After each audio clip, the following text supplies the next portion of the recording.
My sister accused me of stealing her necklace just to call me a liar. Then my parents kicked me out, but she was unaware that I was paying her tuition and the household bills, so I stopped IT and left the house. What happened next?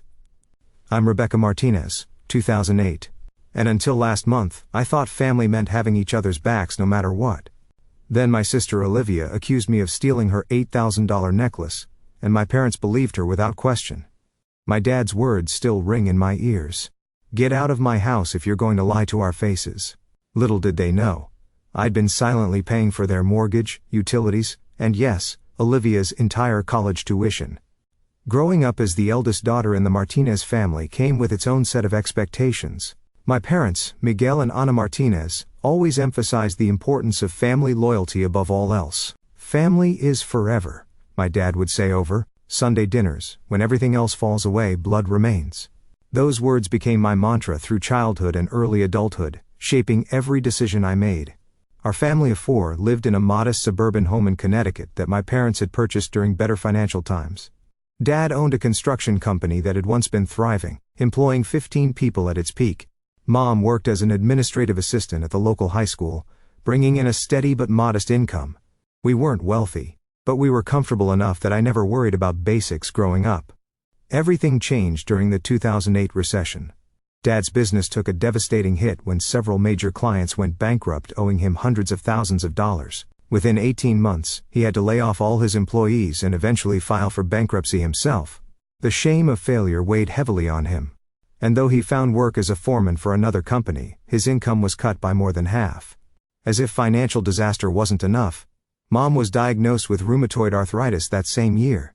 The medical bills started piling up despite their insurance, and their savings dwindled rapidly. They remortgaged the house twice to stay afloat. By the time I graduated college in 2018, they were barely making ends meet, though they tried desperately to hide it from my sister and me. Olivia is 7 years younger than me.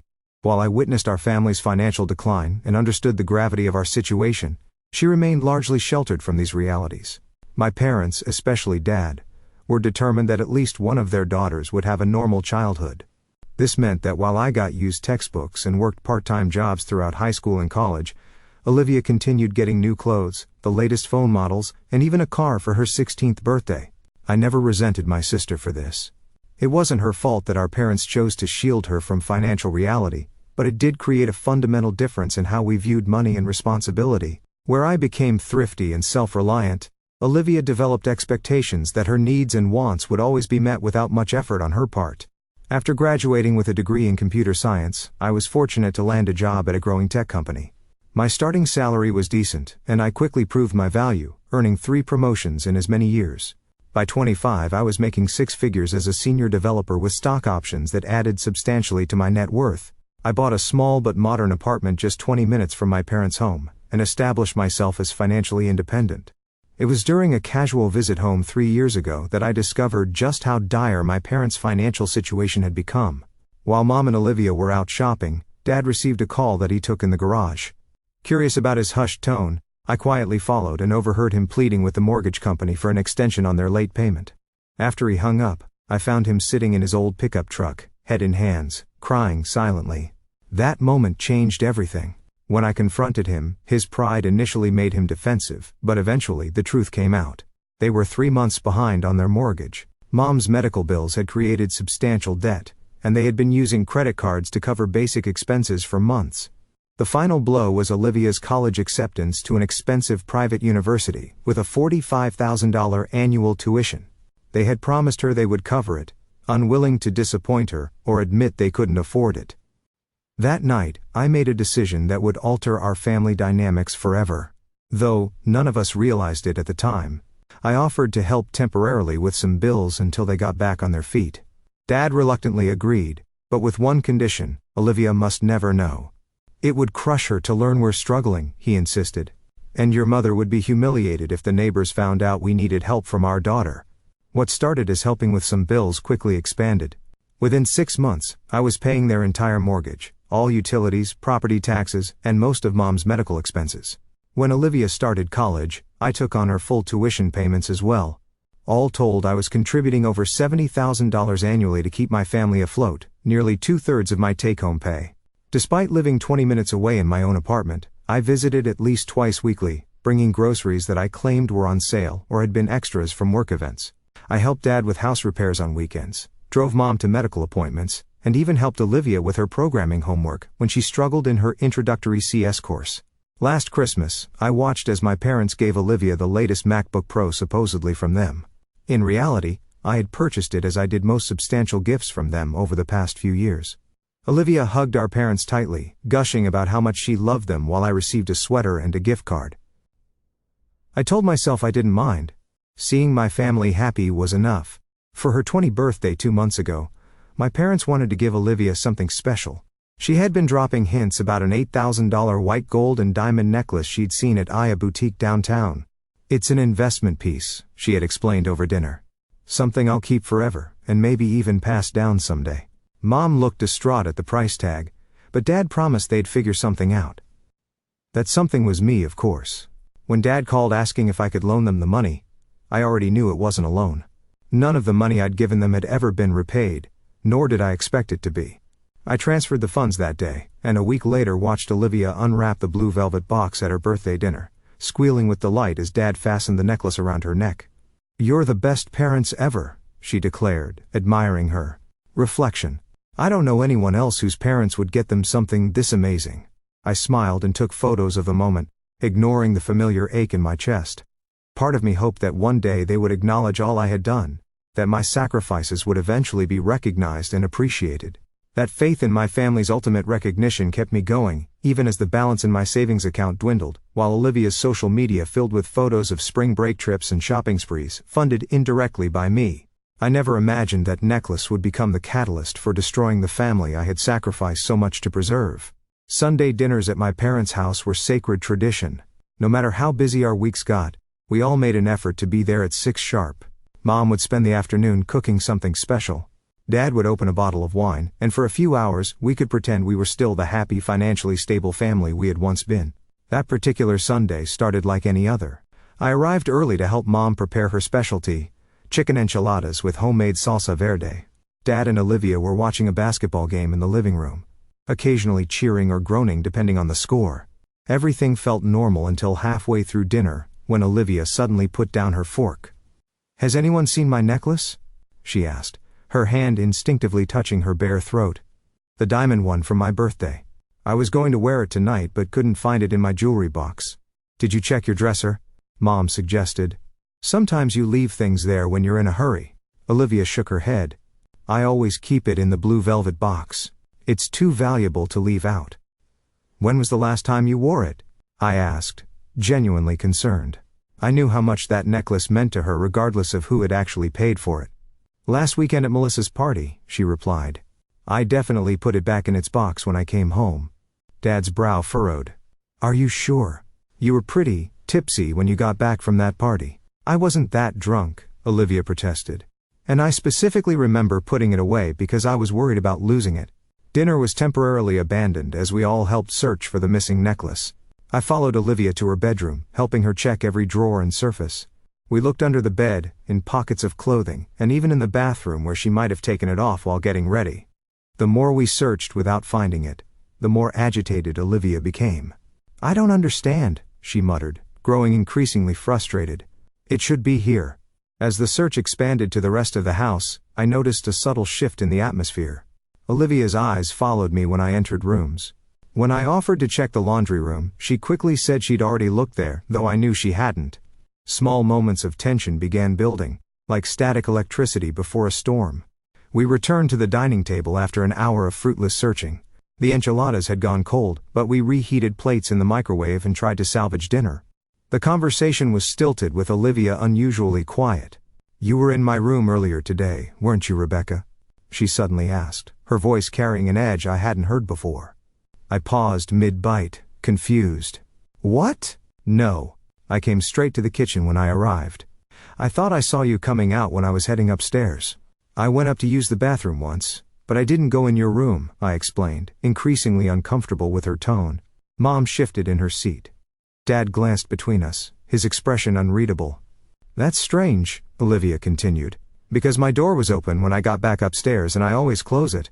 Maybe Mom went in to put away laundry?" I suggested. Mom shook her head.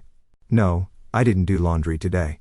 The implication hung in the air like a bad smell. No one was outright accusing me of anything, but the suggestion was clear enough. Olivia, I said carefully, if you're implying what I think you are, you're wrong.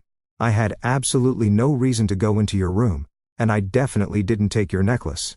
She shrugged, but her eyes remained suspicious. I'm just trying to figure out what happened. It's an 8,000 necklace. It doesn't just disappear. Well, it didn't disappear into my pocket, I said, trying to keep my voice level despite my growing indignation. Dad cleared his throat. Rebecca, no one's accusing you of anything, he said, though his tone suggested otherwise. But you have to admit, it's a bit of a coincidence that the necklace goes missing on a day you visit. I visit twice a week, every week, I replied, stunned that he would even entertain the idea. Are you seriously suggesting I would steal from my own sister? Of course not, Mom interjected weakly, though she didn't meet my eyes. We're all just concerned. The remainder of dinner passed in uncomfortable silence. I offered again to help search, but Olivia declined, saying perhaps it would turn up on its own. The implication was clear. Once I left, maybe the necklace would mysteriously reappear. I drove home that night with a knot in my stomach. For the first time, I felt like an outsider in my own family. The people I had sacrificed so much for had just casually considered me capable of theft. It hurt more than I wanted to admit. Around midnight, my phone buzzed with a text from Olivia. Just so you know, I've looked everywhere. It's definitely not in the house. I stared at the message, unsure how to respond. Before I could decide, another text came through. If you took it as some kind of joke, it's not funny anymore. Just give it back, and we can forget about it. Typed and deleted several responses before finally sending. I didn't take your necklace, Olivia. I would never do that to you. I hope you find it soon. Her reply was almost instantaneous. Whatever. Just know Mom and Dad are really upset. Sleep eluded me that night as more messages arrived, each more accusatory than the last. By morning it seemed my sister had fully convinced herself I was a thief, and based on her texts, my parents weren't far behind in that belief. What had started as a simple missing item had somehow morphed into a referendum on my character, and apparently, I was failing. The next morning, I woke to several missed calls from both my parents. Rather than returning them immediately, I decided to drive over and address the situation in person. If there was a misunderstanding, surely we could clear it up face to face. I still believed in our family's ability to communicate rationally, despite the uneasiness from the previous night. When I arrived at my parents' house around 10, the atmosphere was noticeably tense.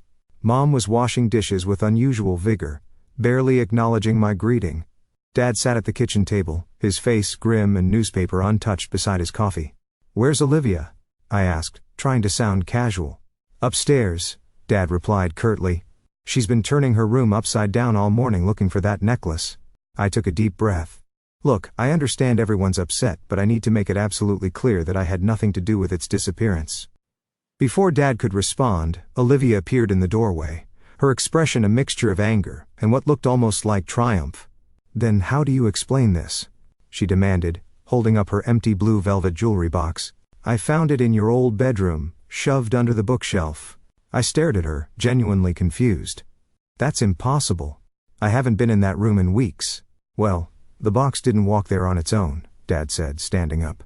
His voice had taken on an aggressive edge I rarely heard directed at me. Rebecca, if you're in some kind of financial trouble, you should have come to us instead of doing something like this. The irony of his statement was so profound I almost laughed. Me in financial trouble? When I was the one keeping their entire household afloat? Dad, this is ridiculous. I don't need money, and I certainly wouldn't steal from my own sister. Then how did the box get in your room? He demanded. It's not my room anymore. I haven't lived here in years. Anyone could have put it there.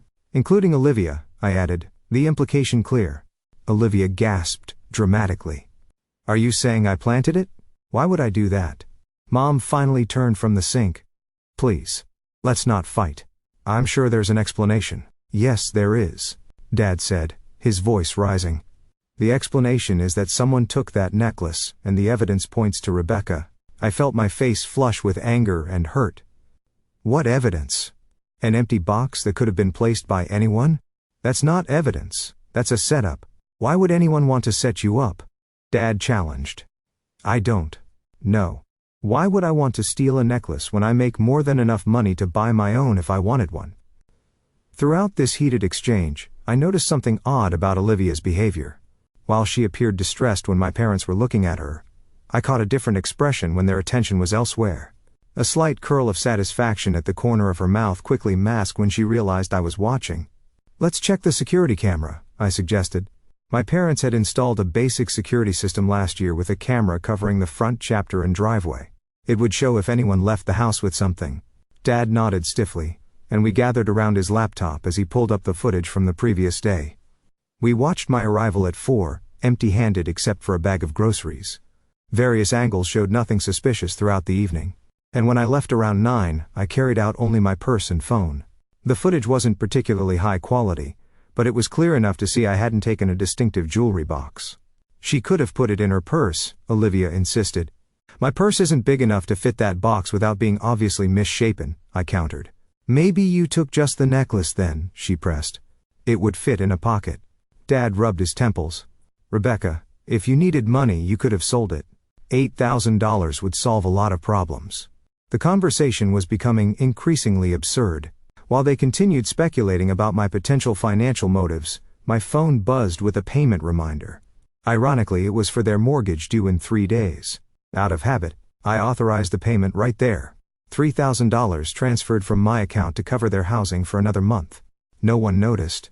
As I performed this act of family support even while being accused of theft, "I don't need to sell a stolen necklace," I said, putting my phone away. "I'm financially stable." "Everyone has problems," Mom said softly. "Even successful people get into trouble sometimes." I stared at her, hurt that she too seemed to believe I was capable of this. "Mom, I haven't taken anything." "I wouldn't." "Then, why was the box in your room?" Dad demanded again, as if repetition would somehow change the facts. "I told you I don't know, but there are plenty of explanations that don't involve me being a thief." As the accusations continued, I noticed Olivia typing on her phone, a slight smirk visible for just a moment. A terrible thought began forming in my mind. Was it possible she had deliberately engineered this situation? But why would she want to drive a wedge between me and our parents? "Look," I said finally, my patience wearing thin. "I understand the necklace is valuable and you're upset it's missing, but I've spent my entire life being honest and reliable.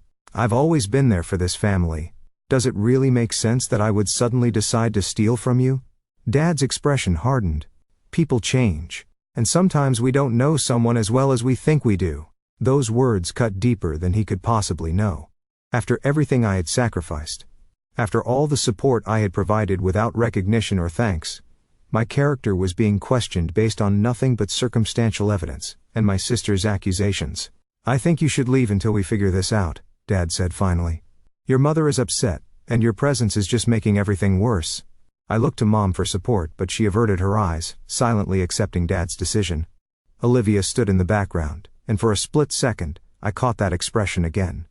Not sadness or confusion, but satisfaction. As I gathered my things to leave, I felt a profound sense of injustice washing over me. This wasn't just about a missing necklace anymore.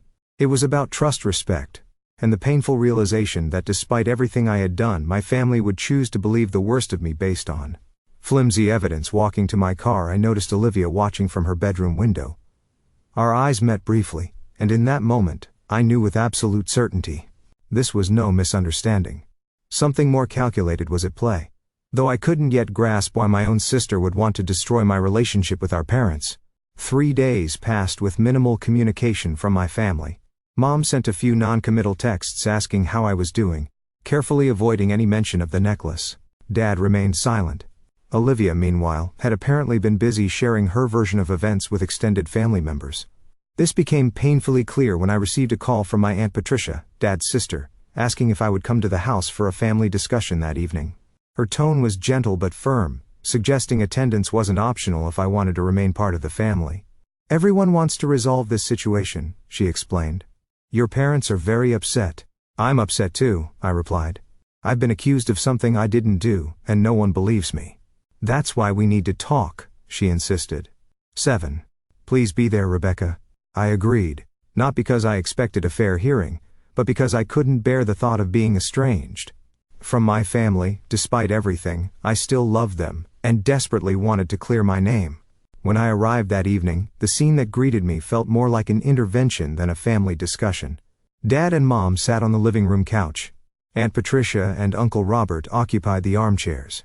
Olivia perched on the piano bench, eyes red as if she'd been crying. My cousin Michael, who had never particularly liked me, stood by the fireplace with his arms crossed. "Rebecca," Dad began as soon as I sat down, "we've asked you here because this situation has gone on long enough. The necklace is still missing, and all evidence points to you taking it." "What evidence?" I demanded. "An empty box that anyone could have planted?" Olivia spoke up, her voice trembling theatrically. "I've been doing some research, and the pawn shop downtown doesn't require ID for items under $10,000. They pay cash on the spot." The implication was clear, and I felt my face flush with anger. "So now I've not only stolen your necklace, but pawned it? This is absurd." "Is it?" Dad challenged. "You've been acting strange lately. Distracted, checking your phone all the time, making excuses to leave early." I almost laughed at the bitter irony. The phone checking was to manage their bills. The early departures were to make it to my second job, which I'd taken on 6 months ago to help cover Olivia's study abroad program for the upcoming semester. "That doesn't prove anything," I said. Aunt Patricia leaned forward. "Rebecca, honey, if you're in trouble, we want to help. But first you need to be honest." "I am being honest. I didn't take the necklace." Uncle Robert shook his head sadly. "Denial only makes this harder for everyone." The conversation continued in this vein, with various family members taking turns explaining why confession would be best for everyone. No one entertained the possibility of my innocence, not even for a moment. It was as if they had already decided my guilt and were simply waiting for me to acknowledge it. Dad finally delivered his ultimatum, rising to his full height and pointing at me with a shaking finger. "Rebecca, I'm going to say this once. Either confess what you did with the necklace and return it, or get out of this house and don't come back until you're ready to tell the truth." I stared at him speechless. In all my 28 years, I had never heard him speak to me with such coldness. "Dad," I said, my voice barely above a whisper, "I'm your daughter. You've known me my whole life. Do you really believe I would do this?" "The Rebecca I raised wouldn't," he answered. "But people change." I turned to my mother, who had remained largely silent. "Mom, do you believe I did this?" She looked down at her hands, twisted together in her lap. Her silence was answer enough. The betrayal cut so deep I could barely breathe. I had financially supported this family for years, sacrificed my own financial security, put my life on hold in countless ways, and this was what I received in return. Not just disbelief, but outright condemnation. "I think we should check Rebecca's car," Michael suggested suddenly. "If she hasn't pawned it yet, she might still have it there." Before I could protest, Dad was nodding. "Good idea. Rebecca, give us your keys." "This is ridiculous," I said, but found myself handing over my keys anyway, unwilling to appear uncooperative and further cement their suspicions. We all trooped outside to where my car was parked in the driveway. Dad unlocked it and began searching while the family watched. He checked under the seats, in the glove compartment, and finally moved to the trunk. When he opened it, I heard several gasps. There, partially visible under a reusable grocery bag, was the distinctive blue velvet jewelry box. I stared in shock. I didn't put that there." Dad picked up the box and opened it. Empty, of course. He turned to me, his expression a mixture of confirmation and disappointment. "Still going to deny it?" "Someone planted that," I insisted, my voice rising with desperation. "I haven't even opened my trunk in days." "Convenient excuse," Michael muttered. Dad closed the trunk with a slam that seemed to echo my family's final judgment. "I think we've seen enough. Rebecca, I want you to leave now. Don't contact us until you're ready to admit what you did, and make it right." "Dad, please," I begged, tears now flowing freely.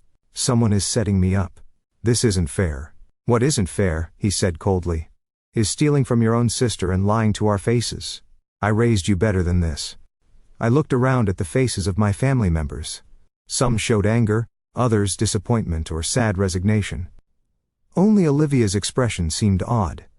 Behind the performative tears, there was something else. Satisfaction? Relief? I couldn't quite place it. "Mom, I tried one last time. Please say something." She finally looked up, her eyes wet, but her resolve firm. "Just go, Rebecca. Give us some time."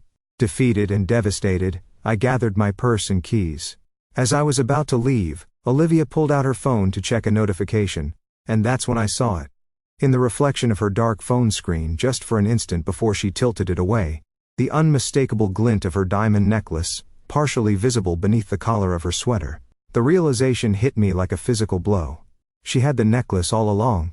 This entire drama, the accusations, the family meeting, all of it was a deliberate setup. My own sister had orchestrated my exile from the family. I opened my mouth to expose her, but in that moment, I realized it would be pointless. They had already decided I was guilty. My word against hers would change nothing, especially without proof.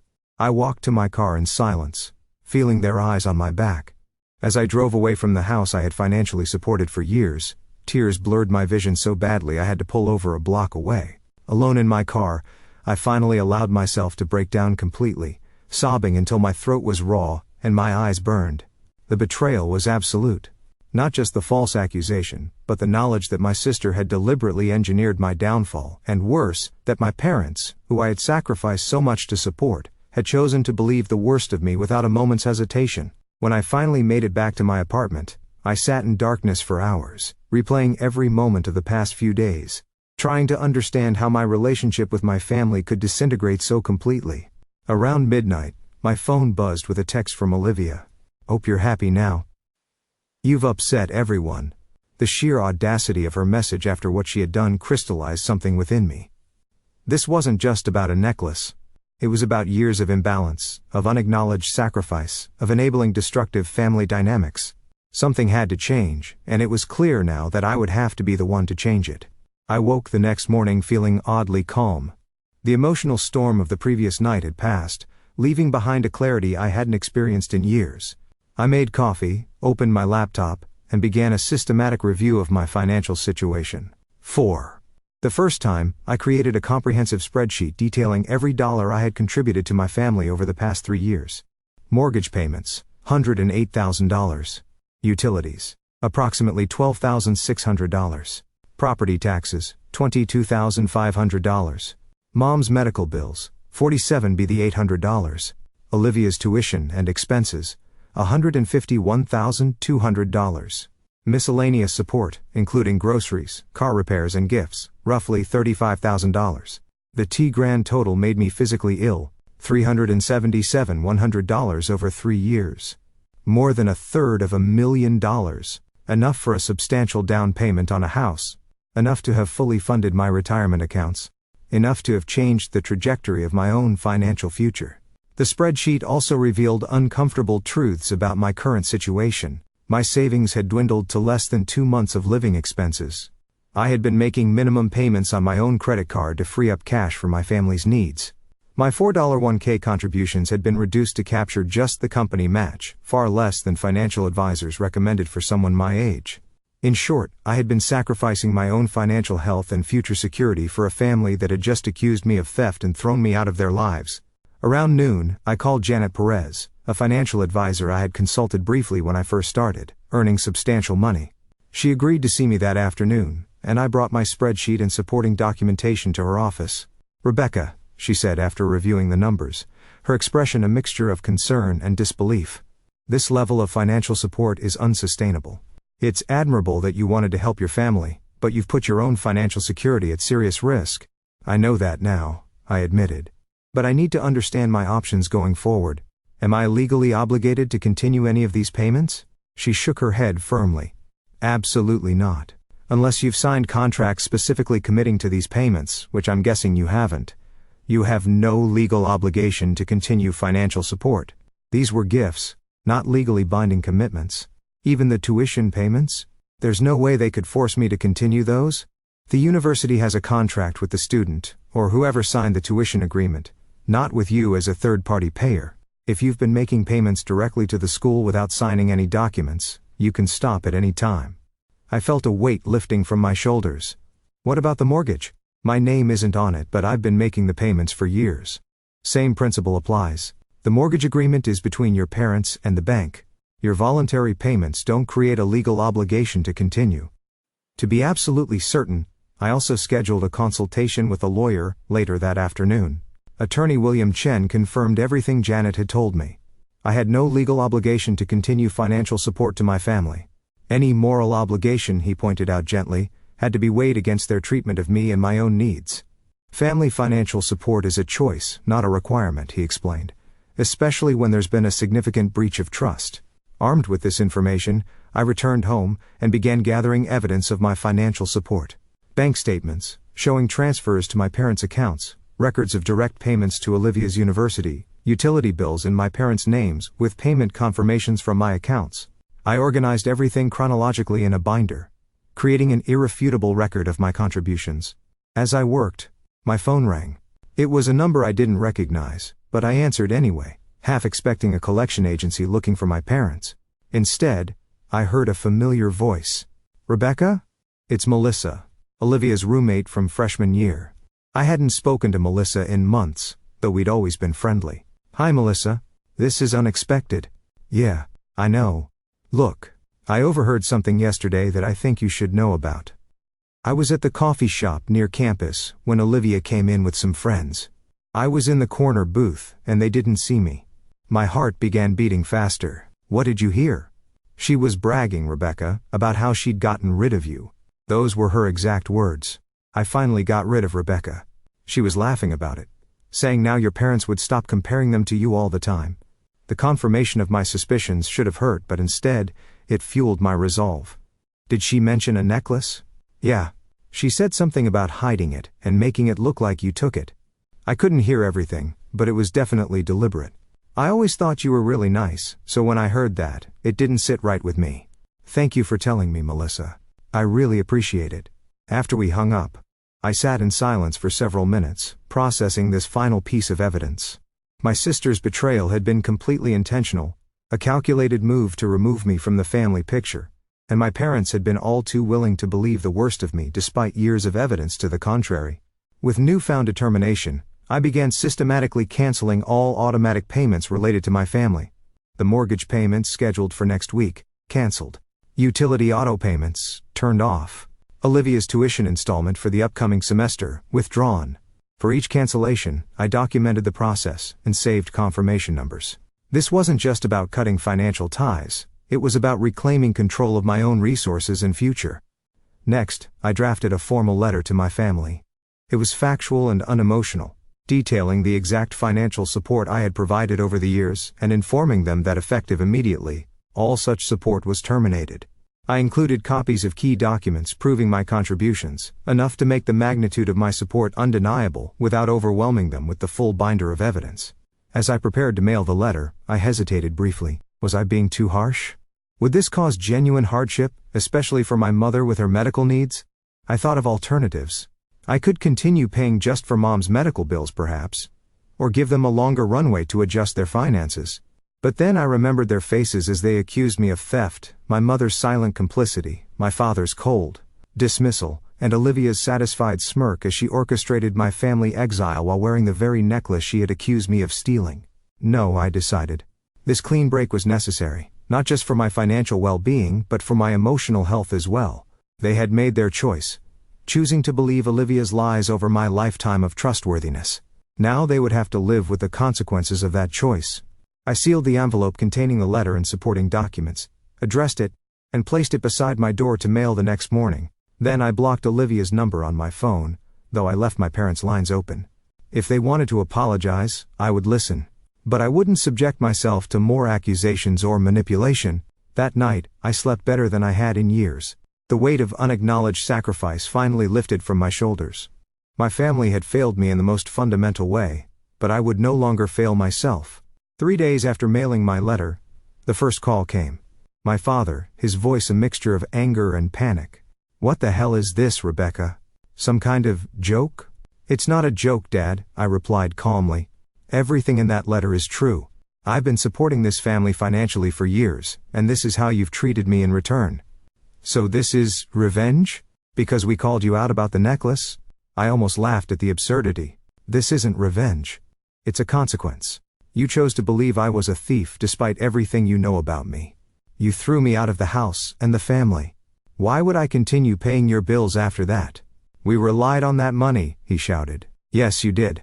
without ever acknowledging it, without ever thanking me, without ever even telling Olivia that her precious college education was being paid for by the sister she set up to look like a criminal.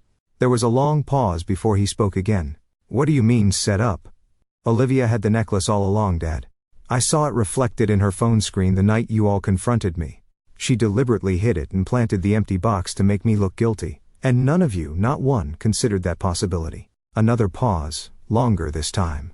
When he spoke again, his voice had lost some of its bluster. You can't just cut us off without warning. The mortgage is due next week. I know exactly when it's due. I've been paying it for 3 years. Your mother's medication is covered by insurance for the next 30 days. After that, you'll need to figure something out. Maybe sell some of those expensive gifts you've been giving Olivia with my money. Rebecca, be reasonable. I think I've been more than reasonable for the past 3 years. Now I'm being fair to myself. I ended the call and took a deep breath. It had been difficult, but nowhere near as painful as I'd anticipated. Setting boundaries, it seemed, got easier with practice. The next call came from my mother later that day. Unlike Dad, she didn't start with anger, but with tears. Rebecca, please. We just got a call from the mortgage company about a missed payment, and Olivia's university called about the tuition for next semester. I'm sorry you're in a difficult position, Mom, but those bills are your responsibility, not mine. How can you do this to us? We're your family. The guilt trip might have worked a week ago. Now it just clarified how conditional their love had always been. Family works both ways, Mom. When one person is accused of theft and kicked out without a fair hearing, that's not family. That's a tribunal. We were upset about the necklace. People say things they don't mean when they're upset. Did Dad not mean it when he told me not to come back until I confessed to something I didn't do? Did you not mean it when you sat silently while everyone condemned me? Actions have consequences, Mom. This is the consequence of yours. After she hung up, I received a barrage of texts from Olivia. Unlike our parents, she didn't bother with emotional appeals. Her messages were direct accusations, calling me selfish, vindictive, and worse. I read them without responding, noting how quickly her mask of victimhood had fallen away now that her comfortable lifestyle was threatened. 2 days later, I received a call from an unknown number. It was Olivia's university financial aid office asking about the withdrawal of tuition payment. I explained politely that I would no longer be covering my sister's educational expenses, and suggested they direct all future inquiries to Olivia or our parents. The following week brought increasing desperation from my family. Dad left voicemails, alternating between anger and attempts at reconciliation. Mom sent tearful texts about past due notices and calls from creditors.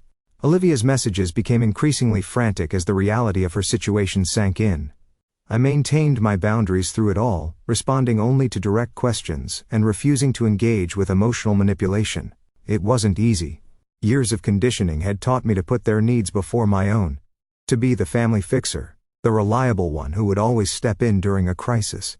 Breaking that pattern required constant vigilance against my own impulse to rescue them. 3 weeks after sending my letter, I received a text from Mom asking if we could meet for coffee. I agreed, choosing a neutral location and a short time frame to minimize the potential for drama. When I arrived at the cafe, I was surprised to find her alone. I had half expected the entire family to ambush me with another intervention. She looked tired with new lines around her eyes and mouth.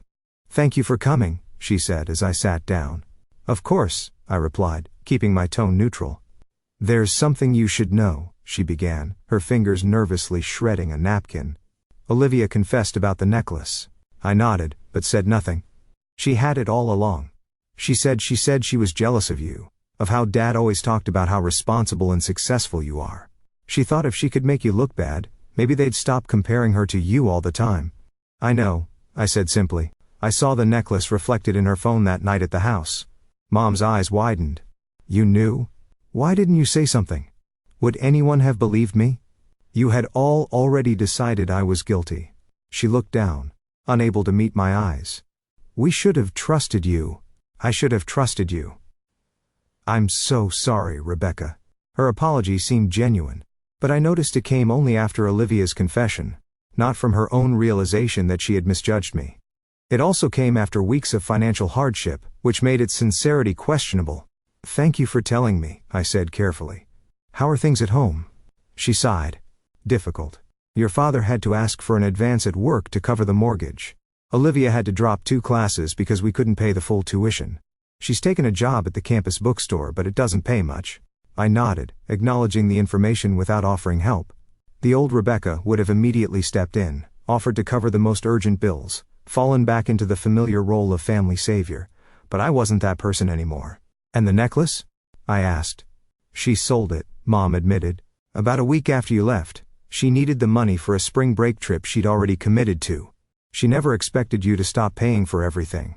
None of us did. The irony was almost too perfect.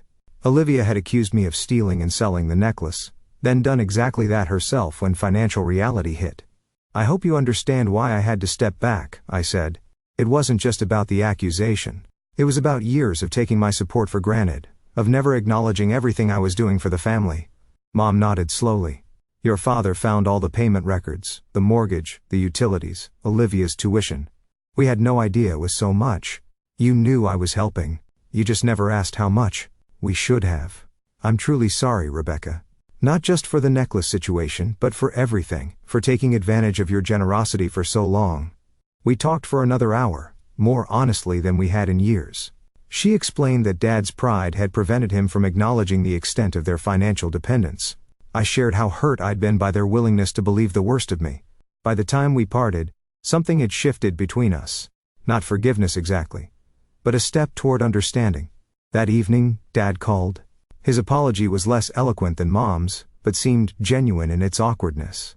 He struggled to find words for his regret, eventually settling on a gruff, I was wrong about you, and I'm sorry for that, more sorry than I can say. Olivia was the last to reach out, sending a letter rather than calling.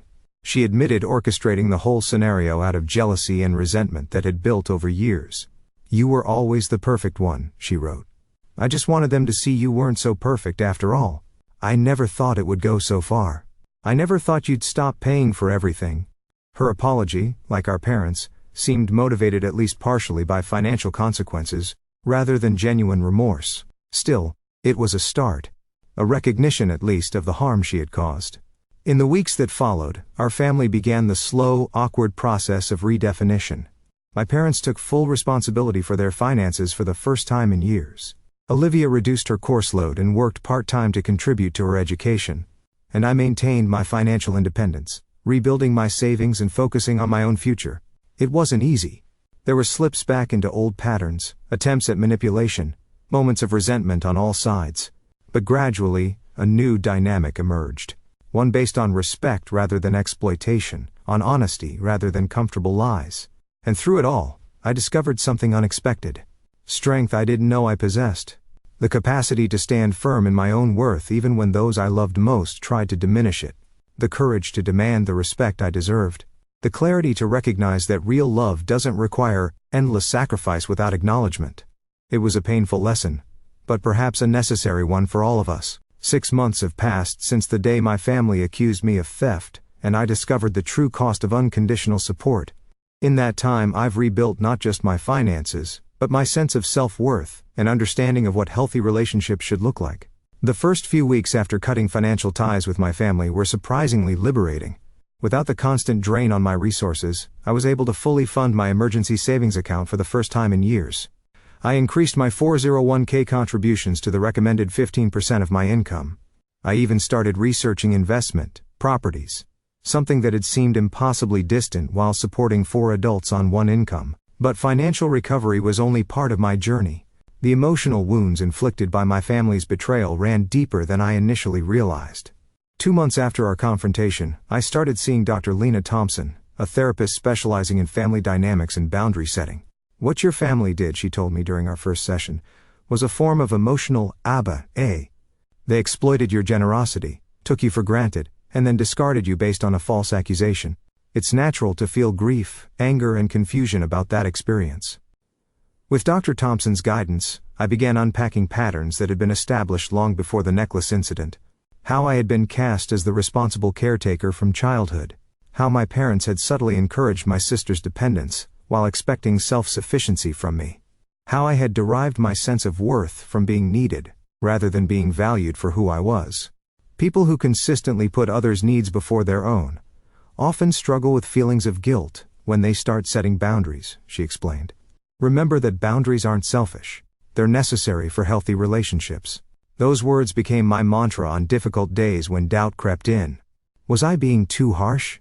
Should I help with just one bill? Just this once? Whenever those thoughts arose, I reminded myself that boundaries aren't selfish. They're necessary for healthy relationships. Around the same time I started therapy, I also began building a new social circle. For years, my family obligations had limited my availability for friendships. Now with both time and financial resources at my disposal, I joined a hiking club, volunteered at a local coding boot camp for women, and reconnected with former colleagues. Through these connections, I discovered what genuine appreciation felt like. When I helped a boot camp student debug a challenging project, her heartfelt thanks meant more than years of unacknowledged family support. When I organized a weekend trip with my hiking group, their enthusiastic participation validated my efforts in a way my family never had. My career also flourished without the constant financial pressure. I took on challenging projects I might have previously avoided due to time constraints, earning a promotion and substantial raise 4 months after the family confrontation. For the first time, that additional income went toward my own future rather than supporting others who took me for granted. As for my family, our relationship evolved gradually and not without setbacks. My parents struggled to adjust to financial independence after years of relying on my support. Dad took on additional weekend work. Mom found a part-time job she could manage despite her health limitations. They downsized from the family home to a smaller, more affordable apartment. 3 months after our confrontation, Olivia sent me a lengthy letter that felt different from her initial apology. Where her first note had focused primarily on justifications and excuses, this one demonstrated genuine self-reflection. "I've been thinking a lot about why I did what I did," she wrote. "It wasn't just jealousy of how Mom and Dad treated you. It was knowing somewhere deep down that I didn't deserve the lifestyle I had, that I hadn't earned it the way you earned everything in your life. It was easier to tear you down than to build myself up. I'm trying to do the hard work now. I got a second job this semester. I'm actually going to all my classes. For the first time, I'm paying for things with money I earned myself, and it feels different. Better, somehow. I don't expect forgiveness, but I wanted you to know I'm trying to change." Her letter touched me more deeply than I expected. Not enough to resume financial support, but enough to consider rebuilding some form of relationship. We started with occasional text messages, then coffee every few weeks. Our conversations were cautious at first, avoiding any mention of money or the necklace incident. Over time we developed a tentative new dynamic, not the close sisterhood I had once imagined, but something more honest than what we had before. 4 months after the confrontation, I agreed to help my parents with a specific limited expense. Mom's specialized medication that wasn't fully covered by insurance. I made it clear this was a choice, not an obligation, and established firm boundaries around my contribution. The money would go directly to the pharmacy, not to them. The arrangement would be reassessed every 3 months. And most importantly, this support was conditional on continued respectful treatment. "I'm willing to help with this specific need," I told them. "But if there's ever another incident where my character is questioned without cause, or where my generosity is taken for granted, the support ends immediately and permanently." They accepted these terms without argument, a sign that perhaps they too had learned from the experience. Dad, in particular, seemed transformed by the ordeal. His pride had taken a significant hit when he had to admit his financial dependence on his daughter. But once that initial hurdle was crossed, he demonstrated genuine humility. "I always thought providing for my family made me a man," he confessed during a rare heart-to-heart conversation. "When I couldn't do that anymore, I felt like a failure. I let you take over because it was easier than admitting I had failed. That wasn't fair to you, and I'm sorry." 5 months after the confrontation, we attempted our first family dinner since the accusation. It was awkward at times, with conversations stalling whenever we approached sensitive topics.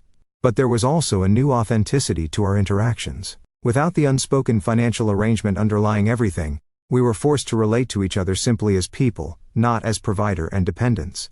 Olivia, now working 2 part-time jobs while taking a reduced course load, spoke about her classes with newfound enthusiasm. "It feels different when you're paying for it yourself," she admitted. "I actually go to every lecture now. Funny how that works."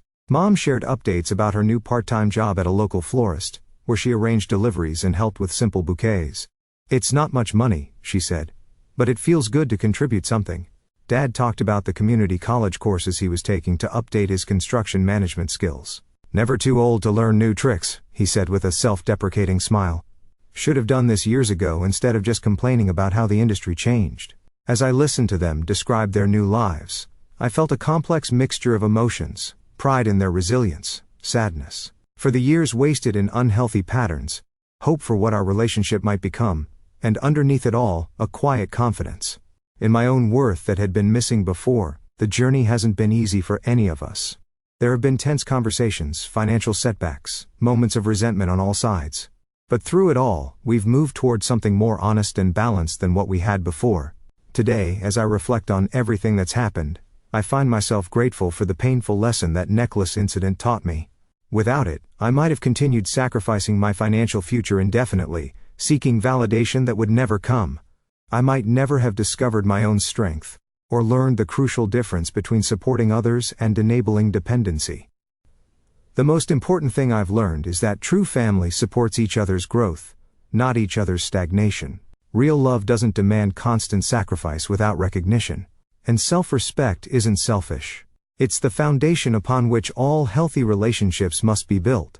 If you're in a situation where your generosity is being taken for granted, where your sacrifices go unacknowledged, where your character is questioned despite your consistent actions, please know this: you deserve better. Setting boundaries isn't selfish. Standing up for yourself isn't wrong. And sometimes, the most loving thing you can do, for yourself and others, is to stop enabling destructive patterns. I don't know what the future holds for my family. We're still navigating this new terrain, still learning how to relate to each other as equals, rather than as provider and dependents. But whatever happens, I know I'll face it with a stronger sense of self-worth and clearer boundaries than I had before. Have you ever had to set difficult boundaries with loved ones? Or discovered that your generosity was being taken for granted? Thanks for watching. Take care. Good luck. After listening to today's story, perhaps it has raised some new questions in your mind, or maybe it has brought back some old memories. Every day on Reddit, new experiences and moments create fresh stories, and they connect all of us. Everyone has their own unique journey in life, and we all try to understand the world in our own way. These kinds of moments remind us that we are all human, sometimes happy, sometimes sad, and always learning something new. If you enjoyed this story, feel free to share it with your friends. Your thoughts and feedback are always valuable to us, as they motivate us to create even better content. Every story has its own unique angle, and our goal is to understand everyone's perspective and make our content diverse and relatable. Stories like these help us realize that life's journey is different for everyone, and by hearing other stories, we learn something new. You can also share your own stories with us. Your experiences are valuable to us as well, and if you enjoyed this video, please leave your feedback. We aim to create content that brightens your mind and gives you new ideas every time. If you've already seen this video before, your feedback is still important. With every piece of feedback, we can improve our content and bring a new perspective to our viewers. Today, what we saw was just a small part of the many stories shared on Reddit and across the world. It's a reminder of how we all try to understand life by sharing our experiences with each other. This video was only an example of how we try to connect with others through storytelling, learning about different sides of life. We hope to continue sharing such stories that help us all learn and grow together. Thank you for your time, and don't forget to keep an eye out for more stories coming soon. If you haven't already, please like and follow for more amazing content. Your support keeps us going, and we will strive to bring you more thought-provoking and heartwarming stories. Until next time, take care and stay curious. *.